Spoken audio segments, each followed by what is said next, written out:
नमस्ते welcome to my blog के रे कहाँ थियो र मेरो मोबाइल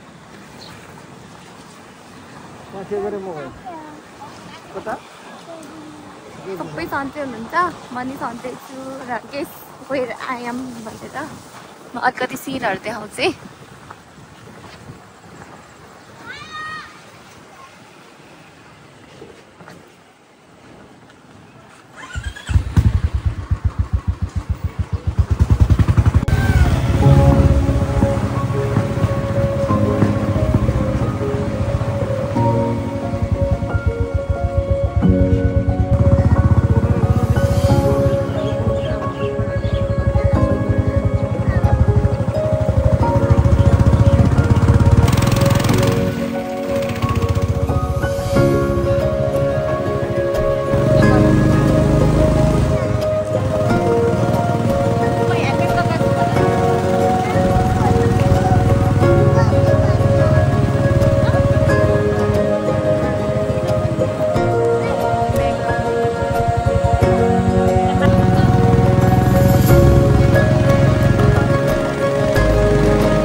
गरिसक्नु भयो होला हामी चाहिँ गाइस आयौँ भनेर हामी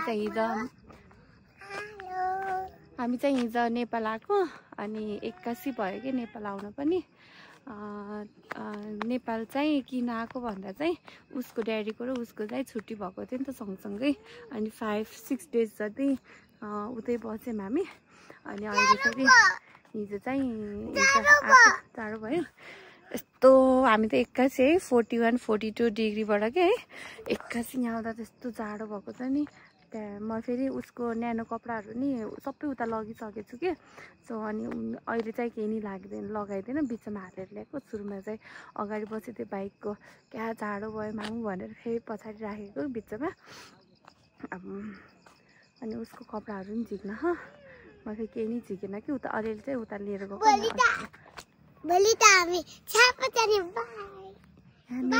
यस्तो शीतल छ नि भर्खर पानी परेर नि बसेको म दिउँसभरि हो कि सुतेको फेरि हिजो एकदम थाकेँ कि राति हामी 3 बजे चाहिँ वहाँदेखि हामी बसेको ठाउँबाट चाहिँ हामी कति बिहानको दिउँसोको 12 बजी हिँडेको अनि बोर्डरमा चाहिँ हामी कति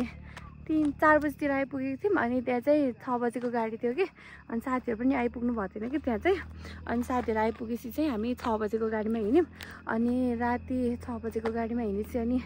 11:30 बजीतिर चाहिँ खाना खान रोक्यो अनि बुटोल चाहिँ हामी कति 3:30 बजे झरेको थियौँ कि एकदम निदै नानी नि नसुतेर निदै नपुगेको के नानी पनि चलेको गाडीमा निदै नपुगेको नि हिजो चाहिँ अनि आज चाहिँ बिहान चाहिँ 5 बजे 1.5 घन्टा जति अनि आज चाहिँ के गरी गण्डकी पर्दैछ चाहिँ बन्द रहेछ नि त खासै गाडी पनि नचलेको रहेछ सो अनि हुन्छ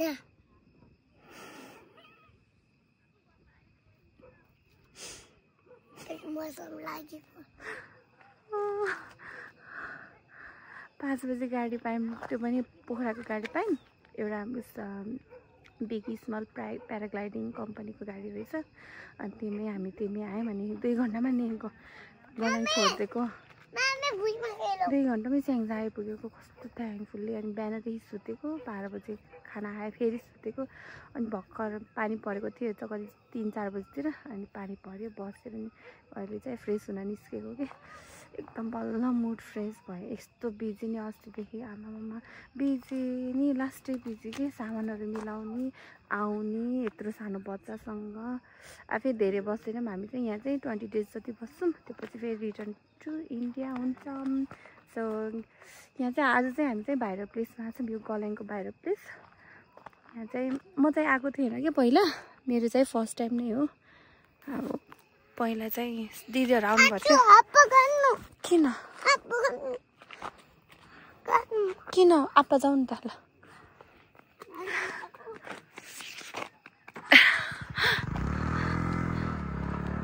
कस्तो राम्रो छ है मलाई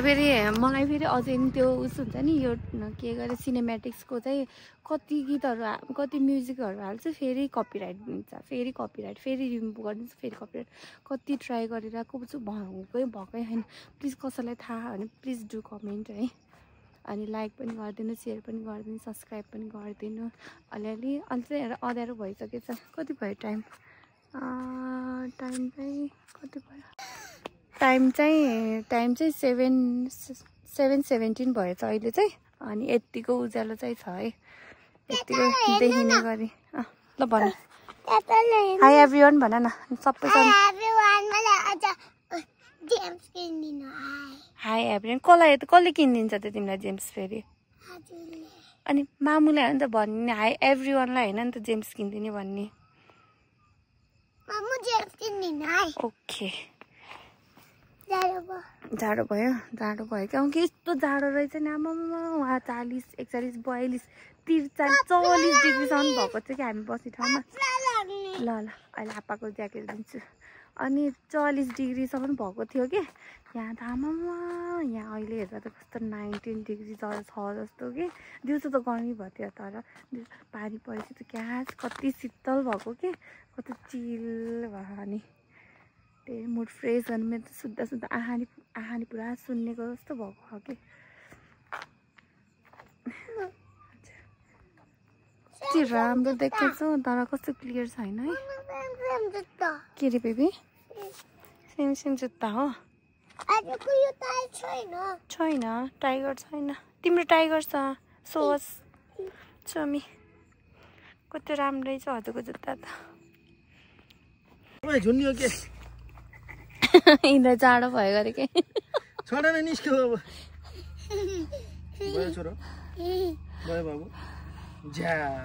खोजेको नि हो कि मैले यसको कपडै नभेटेर हो कि सबै स्वेटर सबै न्यानो कपडा त लिएर गयो अनि कहाँबाट हुन्छ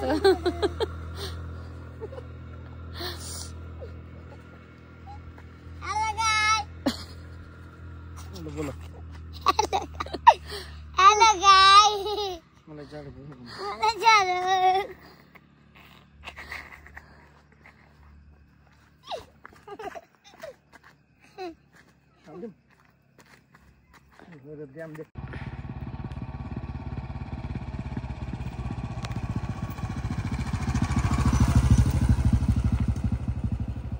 अब यहाँबाट चाहिँ हामी जान्छौँ। यस्तो अँध्यारो नि भइसक्यो कि अब चाहिँ आँखाले नदेख्ने भइसकेछ।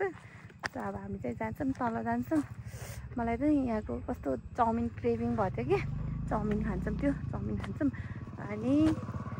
एटिएम जानु छ। एटिएम चाहिँ नेपाली पैसा झिक्नु छ। अनि त्यहाँबाट चाहिँ माइत जान्छौँ। अनि भोलि चाहिँ घर जान्छौँ। त्यो हेलमेट लगाउनुहोस्। क्लियरै आएन हो। हेलमेट लगाउँछ। हेलमेट हजुर लिने गरेको अघि पनि खोल्दै गरिरहेको थियो। ल bye guys, see you on next vlog.